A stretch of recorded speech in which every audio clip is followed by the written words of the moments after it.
The microphone slipped from Steve Harvey's hand, clattering to the studio floor with a metallic echo that seemed to freeze time itself. In 30 years of hosting game shows, he had never heard an answer that cut through him like a blade. The cameras kept rolling, but Steve Harvey was no longer a television host. He was a man witnessing another man's soul laid bare under the bright lights of Studio 6A in Atlanta. Mark Patterson stood at the Fast Money podium, his weathered hands gripping the edges so tightly his knuckles had gone white. At 44, he looked older than his years. The stress lines around his eyes told a story of sleepless nights and desperate prayers. His ill-fitting button-down shirt, borrowed from his brother-in-law for this taping, hung loose on his frame, evidence of the weight he'd lost during 2 years of unemployment. But we're getting ahead of ourselves. Let me take you back to how the Patterson family ended up on Family Feud and what happened before those 3 words changed everything. 6 months earlier, Mark had been scrolling through job listings on his phone for the 4th time that day when his daughter Ashley burst into their cramped apartment living room. "Dad," she announced with the excitement only a 19-year-old could muster, "I signed us up for Family Feud." Mark looked up from his phone, where another job rejection email had just arrived. "Sweetheart, I don't think—" "No, listen," Ashley interrupted, settling next to him on their second-hand couch. "The prize money is $20,000. That could change everything for us." Mark's wife, Lisa, emerged from the kitchen where she'd been preparing dinner with ingredients from the food bank. At 42, she worked 2 part-time jobs as a cashier and cleaned offices at night, but it was barely enough to cover rent and utilities. "Ashley's right," she said softly. "What do we have to lose?" What they had to lose was dignity, Mark thought. The Patterson family had once been middle class. Mark had worked as a plant supervisor at the Ford assembly line for 18 years before the factory closed. They'd owned a 3-bedroom house, took annual vacations to Myrtle Beach, and Mark had been saving for Ashley's college fund. Now they lived in a 2-bedroom apartment. Ashley worked at Target to pay for community college, and Mark's unemployment benefits had run out months ago. But his family's hope was infectious. Over the next few weeks, they practiced Family Feud questions together. Mark's son Tyler, 16, would shout out answers while doing homework. Ashley created flashcards of survey responses. Lisa would quiz Mark during her breaks at work. For the first time in months, their apartment was filled with laughter instead of whispered conversations about overdue bills. The call came on a Tuesday morning in March. Mark almost didn't answer the unknown number, assuming it was another debt collector. But Ashley grabbed the phone. "Patterson residence?" she answered in her most professional voice. "This is Sheila from Family Feud casting. Is this the Patterson family?" Ashley's scream of joy could probably be heard 3 apartments away. They'd been selected. In 6 weeks, they would travel to Atlanta to tape their episode. The weeks leading up to the taping were a whirlwind of preparation and hope. Mark's sister lent him money for a decent shirt. Lisa found a dress at Goodwill that she altered to fit perfectly. Ashley and Tyler pooled their savings to buy new shoes for everyone. For the first time in 2 years, Mark felt something he'd almost forgotten: possibility. Standing in the Family Feud studio that Thursday afternoon, Mark felt overwhelmed by the sheer scale of it all. The lights were blindingly bright, the audience of 300 people seemed enormous, and Steve Harvey in his perfectly tailored navy suit commanded the stage with an energy that filled the entire space. "Ladies and gentlemen," Steve announced with his signature smile, "let's meet the Patterson family from Columbus, Ohio." The Patterson family waved from their podium. Mark forced a smile, trying to push down the anxiety that had been building all morning. This was their shot, their one chance to change everything. "Mark Patterson," Steve said, walking over with that easy confidence that had made him America's favorite game show host. "Tell us about yourself, my man." Mark cleared his throat. "Well, Steve, He paused. What was he? He wasn't a factory supervisor anymore. He wasn't employed. "I'm a father of 2 amazing kids, and I've been married to the love of my life for 22 years. It was true, but it wasn't the whole truth. Steve, with his decades of experience reading people, caught something in Mark's voice, a hesitation, a wait. But this was television, and the show had to move forward. "Beautiful family," Steve said warmly. "And what do you do for work, Mark?" The question hung in the air like a challenge. Mark felt Ashley squeeze his hand supportively. He looked at Lisa, who gave him an encouraging nod.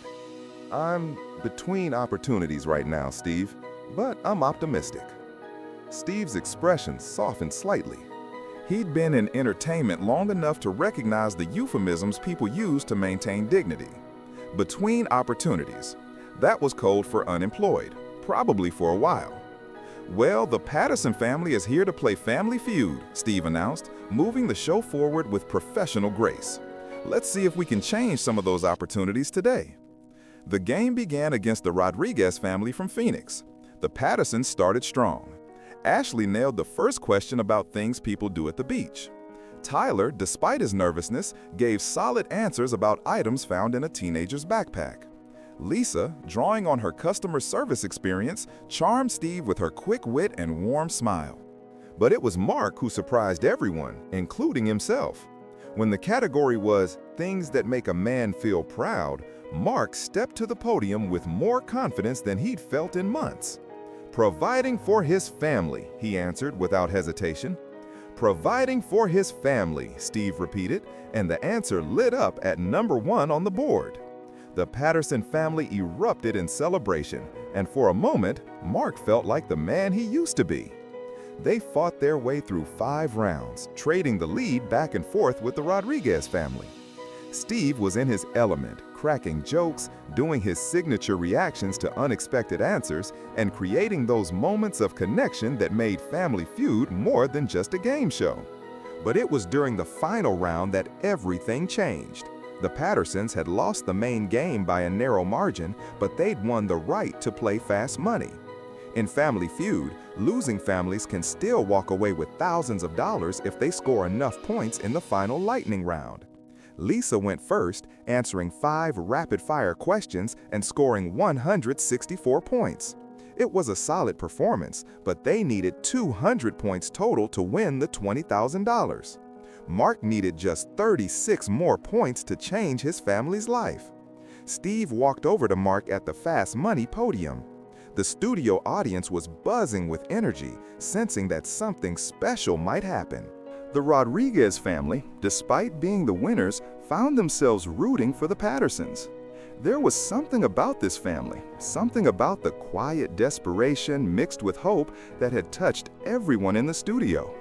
"Mark Patterson," Steve said, his voice carrying the weight of the moment. "Your family scored 164 points. You need 36 points to win $20,000. You ready to change your family's life?" Mark nodded, his throat too tight to speak. $20,000. It would cover 6 months of rent. It would pay off their credit cards. It would give Ashley money for a 4-year college. It would restore his dignity as a provider. "All right, Mark, 20 seconds on the clock." "Here we go." The studio fell silent except for the ticking of the countdown clock. "Name something people buy but hope they never have to use." "Insurance," Mark answered quickly. "Good answer." "Name something that breaks down a lot." "Cars." "Name something people do when they're desperate." Mark hesitated for just a fraction of a second. In that pause, something shifted in his expression. The studio light seemed to dim as the weight of the question settled over him. "Pray," he whispered. Steve nodded, but he was watching Mark carefully now. There was something in the man's voice, something that transcended the game. Name something that makes a man feel like a failure. The question hit Mark like a physical blow. His hands began to shake slightly. The studio audience held its breath, sensing that something was happening, something bigger than a game show. Mark stared at Steve for a long moment. The countdown clock was ticking, but time seemed suspended. When he finally spoke, his voice was barely above a whisper, but in the silence of the studio, every word carried like thunder. "Not being able to find work." The answer hung in the air like a confession. Steve's eyebrows raised slightly. It was an unusual answer, Too specific, too personal. Most contestants would have said something generic like disappointing your family or losing your job. But Mark's answer came from somewhere deeper, somewhere that ached. "Time," Steve called out, but his voice was gentler now. "Last question, Mark. Name something that makes life worth living." Mark looked out at his family. Ashley was gripping Tyler's hands so tightly both their knuckles were white. Lisa had tears in her eyes, not from sadness, but from love, from watching her husband fight for them on national television. Mark's voice cracked when he spoke. "Being able to take care of the people you love." The studio was completely silent. Even the camera operators, who had filmed hundreds of episodes, found themselves holding their breath. Steve Harvey, the man who had built a career on quick wit and perfect timing, stood speechless. Mark continued, and now the dam had broken. The words came pouring out, words he'd been holding back for 2 years. "Steve, I've been out of work for 26 months. 26 months of sending out resumes, of job interviews that go nowhere, of watching my wife work herself to death while I sit at home feeling useless. My daughter is paying for her own college because I can't. My son wears secondhand clothes because that's all we can afford.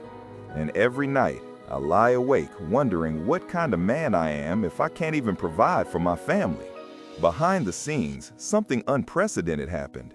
A producer in the control room made a decision that would define this moment forever.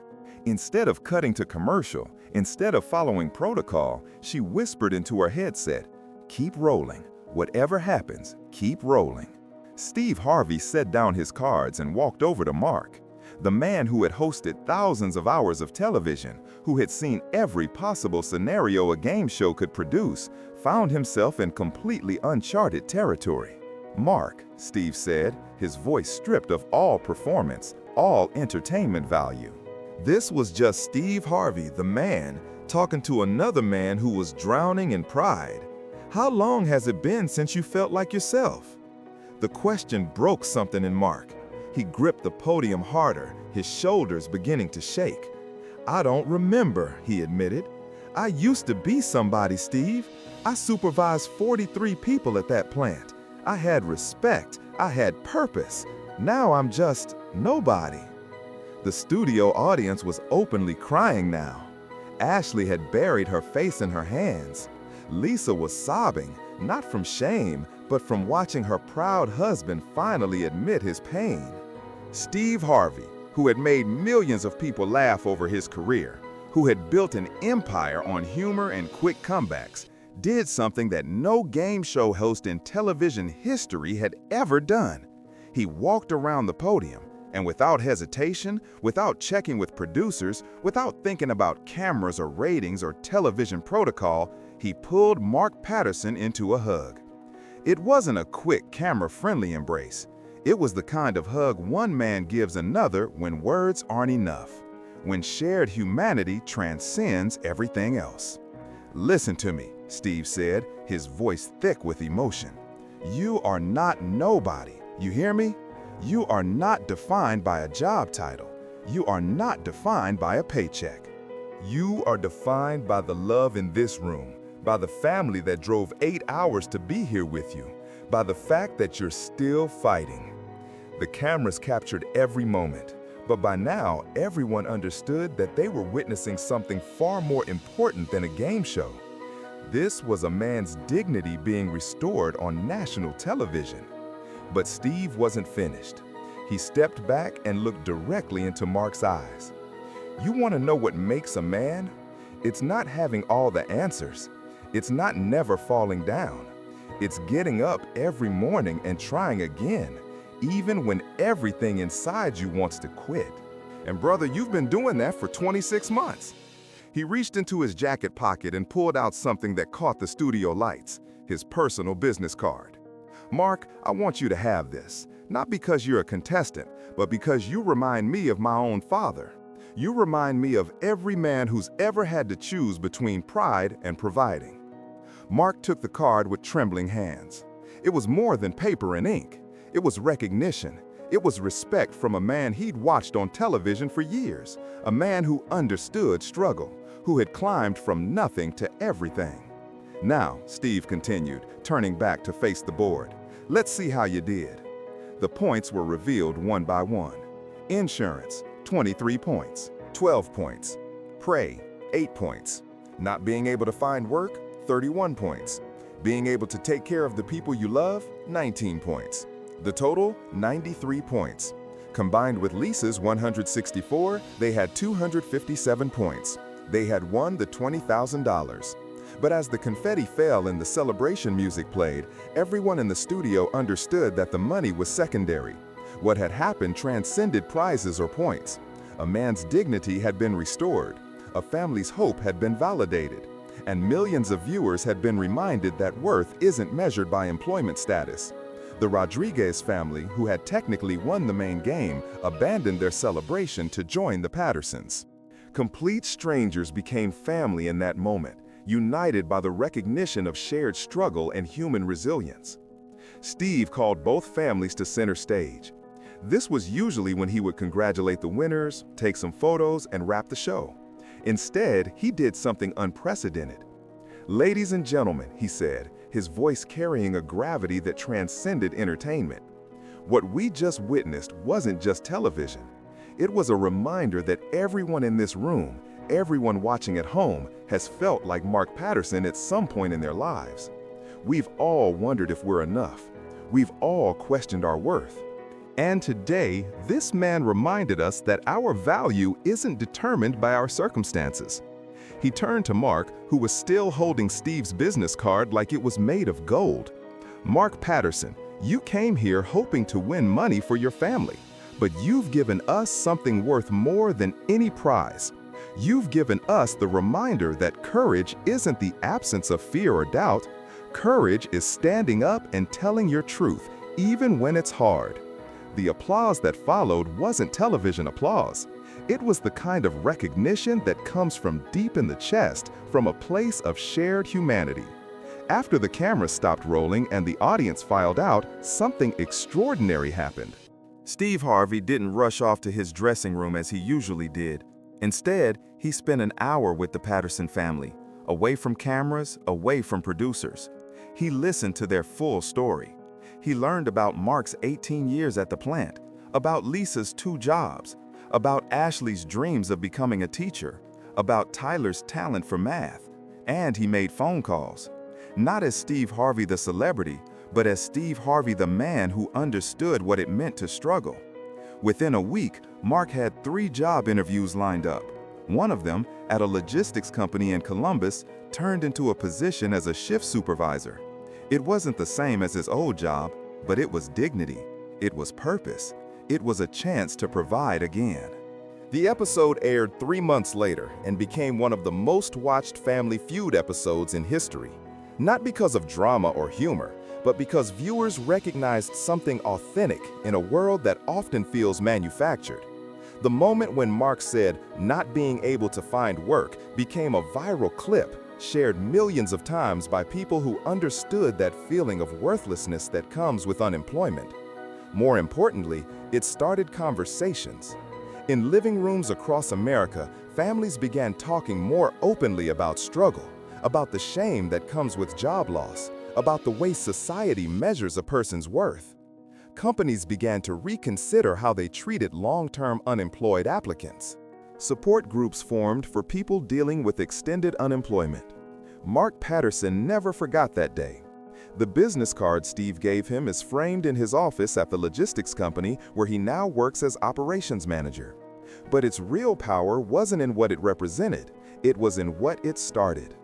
The reminder that every person has value, regardless of their employment status. Steve Harvey learned something that day too. In interviews afterward, he spoke about how Mark's honesty had changed his perspective on success and failure. "I realized that my job isn't just to entertain people," he said. "Sometimes it's to remind them of their worth when they've forgotten it themselves." The $20,000 the Patterson family won changed their immediate circumstances. They caught up on bills, Ashley transferred to a 4-year university, and Tyler got the new clothes he needed. But the real victory was intangible. It was Mark remembering who he was beyond his job title. It was a family's love being validated on national television. It was the reminder that sometimes when you feel most lost, life puts you exactly where you need to be. Today, Mark still works at the logistics company. He's been promoted twice and now supervises a team of 35 people. Ashley graduated with honors and teaches third grade at an elementary school in Columbus. Tyler is studying engineering at Ohio State on an academic scholarship. And Lisa was able to quit one of her jobs and now works as a customer service supervisor at a local credit union. But every Thursday night, the Patterson family still watches Family Feud together. It's their tradition, their way of remembering not just their moment on television, but their reminder that love shows up in the most unexpected places. Sometimes it comes wrapped in stage lights and studio applause. Sometimes it comes from a game show host who understands that the most important moments happen when the game stops and humanity takes center stage. The microphone that fell to the floor that day was picked up within seconds, but the impact of what happened when Steve Harvey stopped being a host and started being human continues to resonate, reminding us all that in a world focused on professional success, the greatest victory is often simply being seen, being heard, and being reminded that your worth was never determined by your work. 6 months after the episode aired, Mark received an unexpected phone call. It was from David Chin, the CEO of a manufacturing company in Cleveland who had seen the Family Feud episode.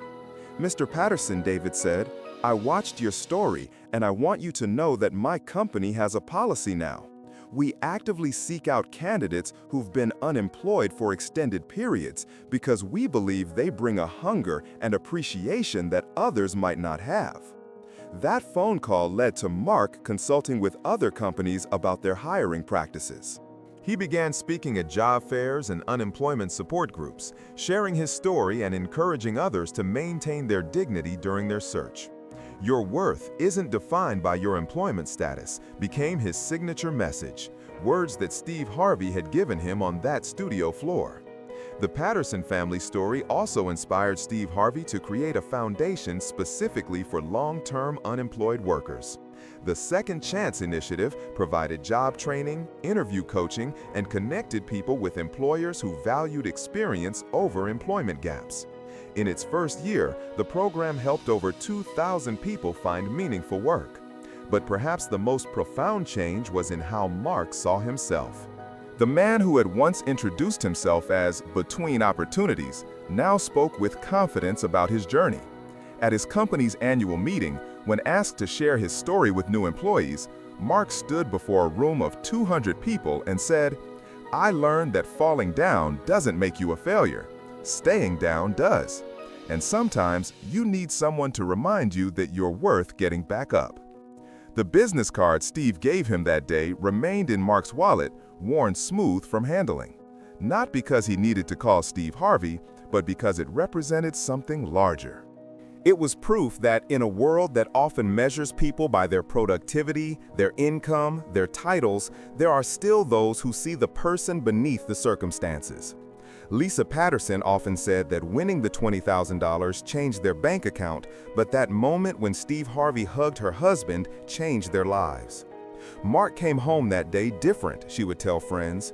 He stood straighter, he smiled more, he remembered who he was. Tyler Patterson, now a junior at Ohio State studying mechanical engineering, wrote his college application essay about that day. "I watched my father find himself again on national television," he wrote. "I learned that courage isn't about never being afraid. It's about being honest about your fear and letting others help carry it." Ashley Patterson's third grade classroom has a bulletin board titled "What Makes You Valuable," where her students write about their unique qualities and talents. It's a daily reminder, inspired by watching her father learn his own worth, that every person has value that can't be measured by external achievements. The Family Feud episode became a case study in business schools about the importance of treating employees as whole human beings rather than just productivity units. It sparked research into the psychological impact of long-term unemployment and led to policy changes in several Fortune 500 companies regarding their hiring practices for gap employment. Mark still receives letters from people who saw the episode. Parents who lost jobs write to thank him for showing their children that unemployment doesn't equal worthlessness. College graduates struggling to find their first position reach out for encouragement. Middle-aged professionals who thought their careers were over find hope in Mark's story of reinvention. On the second anniversary of the taping, Steve Harvey called the Patterson family personally. "Mark," he said, "I want you to know that what happened that day changed me too. It reminded me why I do what I do. It's not about the laughs or the ratings. It's about moments like that, when we can lift each other up." That conversation led to Mark appearing on Steve Harvey's talk show, not as a game show contestant, but as an advocate for the unemployed. The segment, titled "Your Worth Isn't Your Work," reached millions of viewers and generated thousands of calls to unemployment support services nationwide. The Patterson family's story became proof that sometimes the most powerful moments in life happen when we're most vulnerable. When Mark stood at that podium and admitted his pain, he didn't just answer a survey question. He gave voice to millions of people who felt invisible, forgotten, worthless because of their employment status. Steve Harvey often speaks about that day in his motivational talks. "I've hosted thousands of episodes," he tells audiences. "But the day Mark Patterson reminded me that everyone deserves dignity, that was the day I remembered why I was really there. Not to entertain, but to connect. Not to perform, but to be present." The legacy of that moment continues to ripple outward. Employment agencies began training their counselors to address the emotional impact of job loss, not just the practical aspects of job searching. Churches and community centers started support groups for the long-term unemployed. Companies revised their interview processes to focus on potential rather than employment gaps. Mark Patterson never set out to become a spokesperson for the unemployed. He just wanted to win some money for his family. But by being honest about his struggle, by refusing to hide behind euphemisms and pride, he opened a conversation that millions of people needed to have. The microphone that slipped from Steve Harvey's hand that day fell because sometimes the truth is too heavy for words alone to carry. But when it was picked up, it carried a message that resonated far beyond that studio, far beyond that moment. It carried the reminder that every person's story matters, every struggle deserves recognition, and every human being has worth that transcends their circumstances.